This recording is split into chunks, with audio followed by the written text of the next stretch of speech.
right to do so. You can carry it, you know, statutes that. Yeah.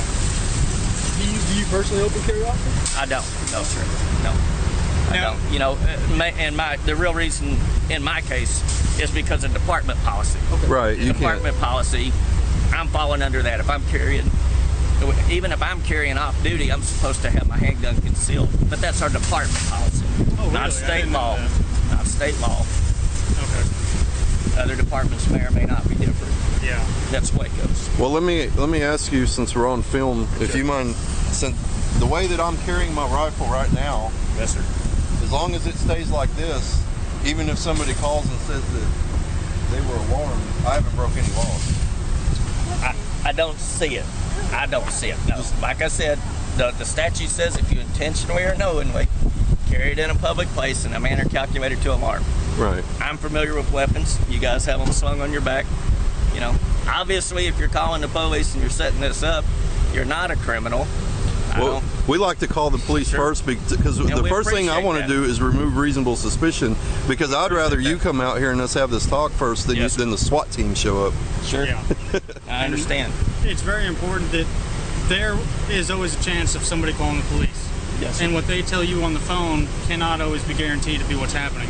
Yes, sir. So if you show up out here expecting an armed assailant inside causing havoc, then obviously that situation has already presented itself. What is it called? What is it called where if somebody just called out of the blue and said, there's a guy with a gun in the store, what is the response to that? Is like code 1, code 2, or what is the official? Well, like when you're the call takers will take the call, and of course they're going to ask questions. I've never been a dispatcher, but they're going to ask, well, what's he doing with the gun in there? They should ask. They should. Oh, he's walking around, he's got it slung on his back. Well, is he pointing it? Is he threatening anybody? You know, you would think would be logical questions that I would hope the call taker would ask. If the thing is that you're walking around and you've got a rifle, long arm, slung over your shoulder, and you're not doing any more than that, it's not a violation of law. Right. Well, what would be just say hypothetically, if somebody called in and said there's a guy with a gun and he's pointing it at people in the store, what would be the response? Like, is there a code? Like, is that a level 1, level 2, level 3, or active shooter, or what do they call that? Well, if you're not shooting or anything, it wouldn't be that. They're just going to say that they would probably call it out as a disturbance, a man with a gun. They notify a supervisor on Waco Police Department's policy. They notify a supervisor if there's a firearm or weapon involved. A handgun, knife, doesn't matter. There's a weapon. Now, are you yourself a supervisor? Yes, sir. So what I'm trying to get at, I'm kind of leading you up to it, is I'm trying to encourage our members to call first, and out of courtesy to let you know. That's a great thing. Because you don't have to. It's not required. But it's a courtesy thing, sure. And it does exactly what we did today. We know that you're here. I sent a message out to all the troops. I let them know there's a couple guys from Texas Open Carry out here. They've got rifles. They're in Walmart. Walmart knows they're in here. So the response should be tempered with that. Right. You know, not, oh my goodness, somebody's in there with a rifle and here we come. Right. Yes, right. Well, we understand that this is not, normal and every day at this point, and we have to take baby steps to get it to that point, and that's what we're trying to do, is just take the proper baby steps and do it the right way. That way we get the right, our final mission in 2 years is open carry of handguns. Yep. And we got 2 years to do this and document all this. That way we have something to present at the next legislative season.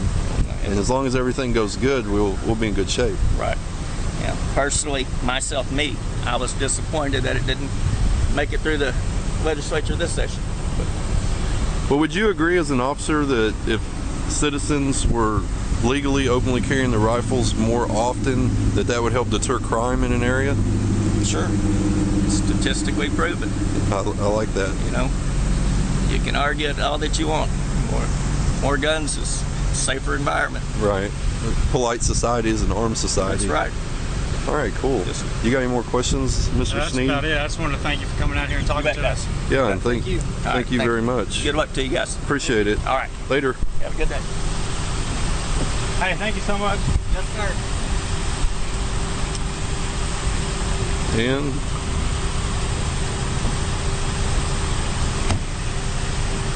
And that's that.